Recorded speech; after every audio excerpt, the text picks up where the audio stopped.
Austin Buchanan here. It's time to take another look at some sports going on. Well, if you're heading out to the state fair this weekend and you may want to check out the rodeo, joining us earlier to give us an insight was pro rodeo announcer Dan Foley. And joining us here in the Channel 11 newsroom, or news center, I guess you can say, is Dan Foley.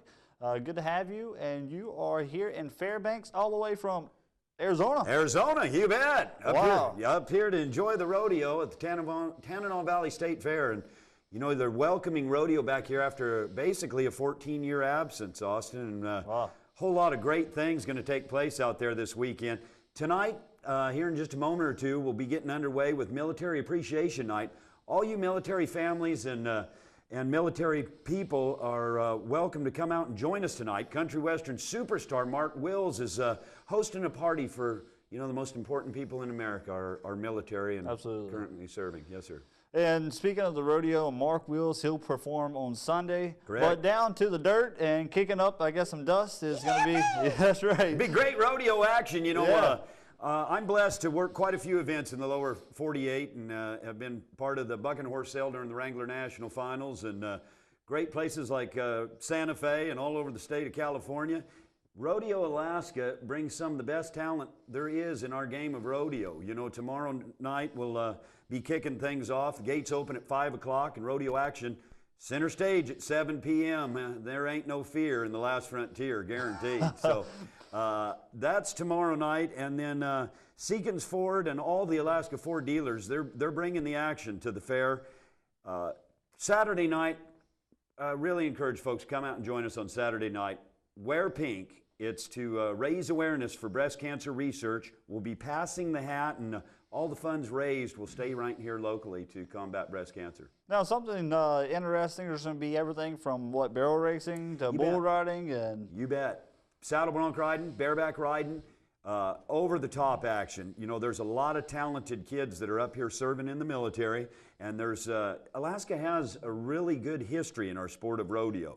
As I say, there's been a bit of an absence of action here in the Fairbanks area, but there's about 10 rodeos take place from the Kenai Peninsula to Anchorage, and of course the Sullivan Arena at September 4th and 5th host one of the final rodeos of the year.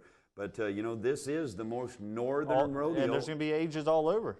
Yeah, there'll be all ages involved. We'll even have the kids in the mutton busting and great carnival rides in the backdrop. And I just encourage your viewers to come out and watch it. And your good friend, that's the rodeo clown, not the bullfighter, but the rodeo clown, be interacting with the audience. So be sure, don't wear something that sticks out. He might come find you. Well, without a doubt, Philip Kisner, he'll be up amongst you there in the grandstands. He's a gas to have around. And your final thoughts about being here this weekend? You know, I feel so blessed to be here in Alaska. You guys have such a beautiful state. We got to go out and see the North Pole today, and I already turned in my Christmas list. But yeah, great rodeo action. Don't dare miss it. It gets underway tomorrow night at 7 p.m. The gates open at 5, and then we're doing it Saturday night as well. And you heard it best from the PA announcer. The PA announcer. Well, there you go. Get to hear him, and so go out and join the rodeo. Come out and see us. And the Panthers battled it out in Game 2 of the ABL Championship, which was do or die last night for the Matsus Miners. The Miners put up a dogfight last night after being demolished in Game 1, 14-0 against the Panthers. Leading for the Gold Panthers was Brandon Caruso.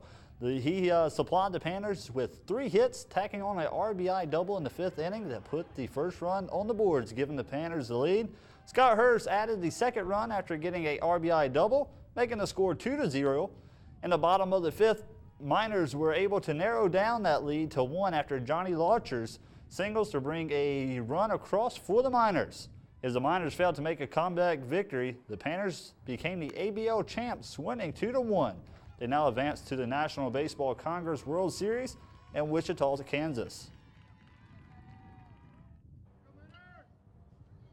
NBC World Series in Wichita, Kansas is 80 years old now.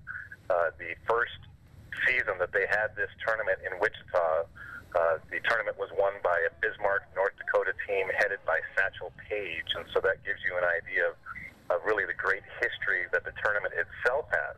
But Alaska has a strong history with the NBC as well. The Gold Panthers being a part of this tournament 27 times now, dating back to 1962 when they came in second nation as an unseeded team coming in. And so just the history between the Gold Panthers and the NBC is very strong. No team has won the tournament as many times as the Gold Panthers have, nor has any team come close to appearing in the championship game as often as the Gold Panthers have.